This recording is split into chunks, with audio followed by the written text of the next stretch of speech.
حضرت سیدنا علی المرتضیٰ رضی اللہ تعالی عنہ فرماتے ہیں کہ حضور قرب قیامت کا تذکرہ ارشاد کر رہے تھے۔ میں نے عرض کی حضور قرب قیامت کے فتنوں سے پھر بچنے کی صورت کیا ہوگی؟ تو فرمایا اللہ کی کتاب قرآن مجید، جو اس سے لپٹ گیا وہ بچ گیا، اور جس نے قرآن سے ہدایت ڈھونڈی اس کو ہدایت مل گئی، اور جس نے قرآن کے علاوہ کسی اور جگہ سے ہدایت ڈھونڈنا چاہی اللہ اس کو گمراہ کر دے گا۔ تو یہ قرآن ہدایت کا سرچشمہ ہے، روشنیوں کا منبع ہے، اس کا ایک ایک حرف ایک ایک لفظ صداقتوں پہ مشتمل ہے۔ دنیا کی کوئی کتاب ایسی نہیں جس کے بارے میں یہ دعویٰ کیا جا سکے کہ اس میں غلطی کا امکان نہیں۔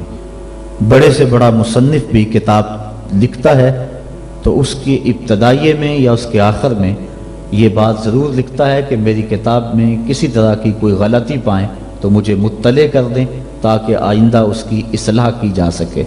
لیکن قرآن وہ ہے کہ کھولو تو پہلی بات یہ ملے گی، ذالک الکتاب لا ریب فیہ، کوئی غلطی ہے تو بتاؤ، اس میں غلطی نام کی گنجائش تک نہیں۔ یہ صرف دعویٰ قرآن کا ہے، اور قرآن کے علاوہ کسی کتاب کے بارے میں آپ کو یہ دعویٰ نہیں ملے گا۔ حضرت امام شافعی رحمۃ اللہ تعالی علیہ نے ایک کتاب لکھی اور ایک شاگرد کو کہا کہ اس کو میرے سامنے پڑھو۔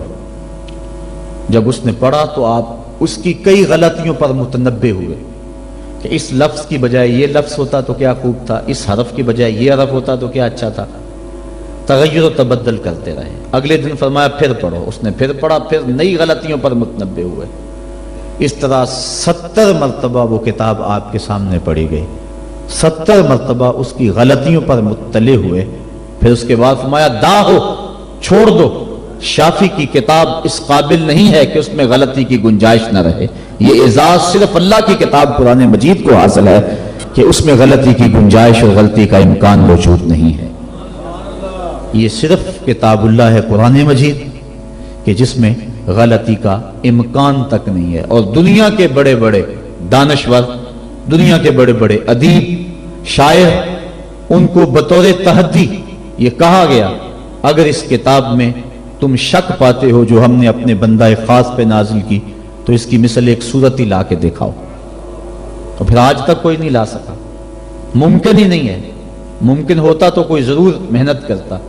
الاتقان فی علوم القرآن کے اندر امام سیوطی لکھتے ہیں اگر قرآن کی مثل لایا جانا ممکن ہوتا تو بدر اور احد کی لڑائیاں نہ ہوتی۔ سیدھی سی بات تھی کہ قرآن کی مثل لے آتے، لیکن قرآن کی مثل ممکن ہی نہیں۔ اگر کوئی نظم جوڑنے کی کوشش بھی کرے تو وہ بے تکے لفظ ہوں گے۔ قرآن کی معنویت اور قرآن کی عظمت کو کوئی چھو بھی نہیں سکتا۔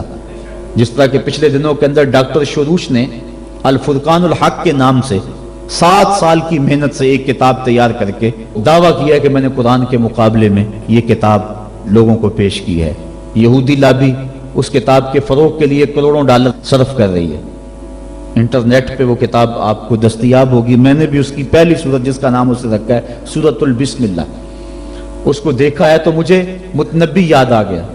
متنبی نے بھی کسی دور میں کوشش کی تھی قرآن کا مقابلہ کرنے کی، اور قرآن مجید کی ایک بڑی معروف صورت ہے القاریہ مل قاریہ وما ادراک مل قاریہ، کھڑکھڑانے والی، کانوں کے پردوں کو چیر دینے والی وہ گونج اور وہ گرج اور وہ آواز، انسان سراپا حیرت ہے۔ پھر کہا مل قاریہ، وہ کڑک کیا ہے؟ انسان پھر بھی سر جھکائے ہوئے ہے، سمجھ، ہوش، خرد، فہم و ادراک سے بالا ہے۔ پھر کہا وما ادراک مل قاریہ، اپنے علم پہ ناز کرنے والے انسان تجھے کیا پتا کہ وہ قاریہ کیا ہے۔ یہ ہے قرآن کا اسلوب۔ اب متنبی نے بھی کوشش کی، اب وہ کہتا ہے الفیل مل فیل وما ادراک مل فیل، اور کہتا ہے میں قرآن کا مقابل لے آیا۔ فیل عربی میں ہاتھی کو کہتے ہیں۔